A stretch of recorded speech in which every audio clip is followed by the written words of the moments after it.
Bonjour, très heureux de vous retrouver pour explorer ensemble cette paracha Vayetse que nous allons lire ce Shabbat, que nous lisons depuis le début de la semaine. La paracha Vayetse qui commence de la façon suivante: Vayetse Yaakov mi Be'er Shava Vayeler Harana. On nous parle ici de Jacob. Jacob sortit de Beersheva et se rendit ou alla vers Haran.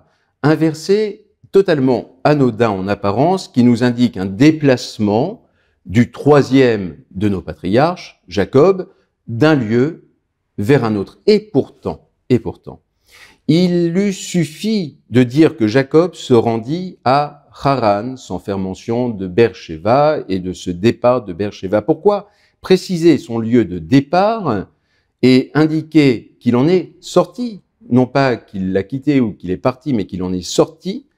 Eh bien, Beersheva était le lieu qui le retenait encore à ses parents et à sa famille. Il s'en est donc affranchi en partant vers sa propre destinée. Nos sages déduisent du reste que Jacob avait 63 ans à ce moment du récit lorsqu'il quitte Beersheva, ce qui représente, vous en conviendrez, un âge respectable à 63 ans pour couper le cordon avec ses parents. Jacob avait déjà dû s'enfuir chez Laban avec la bénédiction de son père à ce moment-là. Si son grand-père Abraham, souvenez-vous, dans l'ère Lécha, a dû partir, Jacob, lui, n'est pas parti. Il est sorti, Vayetse, pour pouvoir s'accomplir. L'autre différence étant que Jacob connaît, voire choisit sa destination. Dieu dit à Abraham, va vers le pays que je t'indiquerai. Là, d'une façon volontaire, Jacob choisit de se rendre à Harana.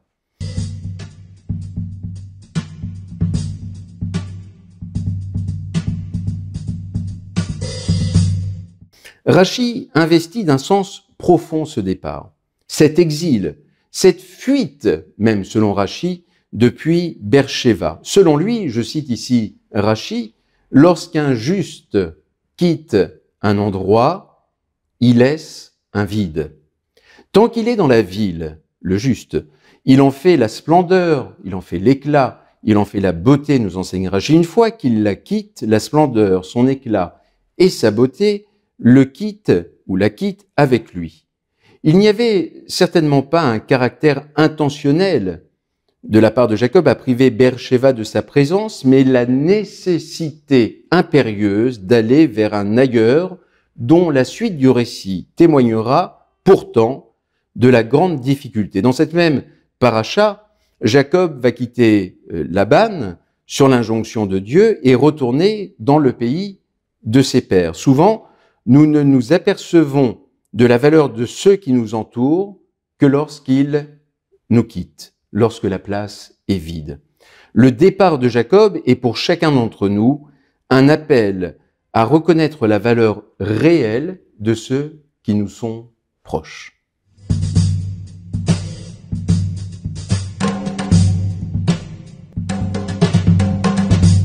Ces années d'exil n'ont pas été vaines, bien qu'éprouvantes. Il rencontrera Rachel qui s'avérera stérile, et Léa et Bila lui donneront des enfants, et de façon inattendue, Rachel aussi, les 12 enfants et donc les 12 tribus d'Israël, de Jacob, verront le jour.